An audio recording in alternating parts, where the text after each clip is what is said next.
मुंबई का भागता हुआ जीवन बेपटरी हो जाता है। कभी न रुकने वाली मुंबई तब ठप हो जाती है जब मुंबई में भारी बारिश हो जाती है। अटक से लेकर कटक तक, कश्मीर से लेकर कन्याकुमारी तक मुंबई के बरसात की चर्चा तब शुरू हो जाती है जब कई वर्षों के बाद भारी बारिश होती है और रोडों पर जल जमाव हो जाता है। मुंबई की लाइफ लाइन कही जाने वाली लोकल ट्रेनें ठप हो जाती है। रेलवे पटरी पर पूरी तरह से पानी भर जाता है। वहीं पर दूसरी मुंबई की लाइफ लाइन कही जाने वाली BST बसें भी तब ठप कर दी जाती हैं जब रोड पूरी तरह से झील बन जाती है। वैसे तो मुंबई अपने कई अलग अलग कार्यों से जानी जाती है। वैसे ये सपनों का शहर कहा जाता है, लेकिन वह सपने तब ठप हो जाते हैं जब मुंबई में बाढ़ की स्थिति उत्पन्न हो जाती है। कई ऐसे महाराष्ट्र के गांव हैं जो बाढ़ से ग्रसित हो जाते हैं और बहुत सारे लोगों का सपनों का घर डूबने लगता है। लोग त्राहिमाम करते हैं। कुछ लोग मुंबई की बारिश का खूब इंजॉय करते हैं, समुद्र के पास घूमने के लिए जाते हैं, तो कुछ लोग अपने वो सपनों के घर पर अपनी निगाहें टिकाए रहते हैं। अपने मासूम बच्चों को कैसे बचाया जाए और 2 वक्त की रोटी की व्यवस्था कैसे की जाए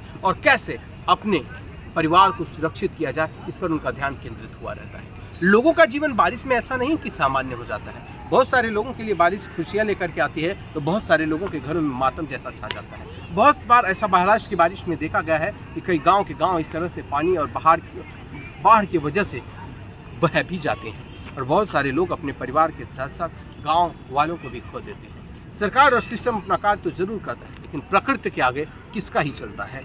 कितना भी व्यवस्था की जाए, लेकिन जब मानसून तेजी से आता है और अचानक आता है और अलग अलग तरीकों से लोगों को देखने को जब मिलता है तो पूरी तरह से लोग हैरान और परेशान होते हैं। वैसे मुंबई में एक बार बारिश फिर शुरू हो चुकी है और मुंबई जो कभी न रुकने वाली वो तब रुक जाती है जब मुंबई के रोडों पर जल जमा हो जाता है और मुंबई की लोकल ट्रेनों के पटरियों पर जब पानी भर जाता है। वैसे तो मुंबई का निरीक्षण करने के लिए उनके आला कमान के अधिकारी अलग अलग तरह के कदम उठा रहे हैं और सेफ्टी प्रिकॉशंस भी ले रहे हैं और कैसे ड्रेनेज के पानी को कम किया जाए और कैसे उस पानी को दूसरे स्थान पर स्थानांतरित कर दिया जाए, इस पर BMC की टीम पूरी लगन के साथ काम करती है। लेकिन अगर ये काम पहले से ही किया जाता तो बहुत अच्छा होता। बहुत बार लोग बारिश में BMC पर सवाल खड़ा करते हैं, लेकिन खुद की जो जिम्मेदारी है क्या वो निभाते हैं? कभी आप स्प्राइट पी करके डब्बे फेंक देते हो, तो कभी चॉकलेट खा करके पन्नी फेंक देते हो, तो कभी आप कुरकुरे खा करके पॉकेट उसका कहीं पर फेंक देते हो। वही जब बारिश में जाता है और बहता है, गटरों में जाकर जाम होता है, तभी बाढ़ की स्थिति उत्पन्न हो जाती है। तो क्या आप अपनी जिम्मेदारी का निर्वहन सही से करते हो? वैसे तो गांधी जी स्वच्छ भारत का सपना देखे थे।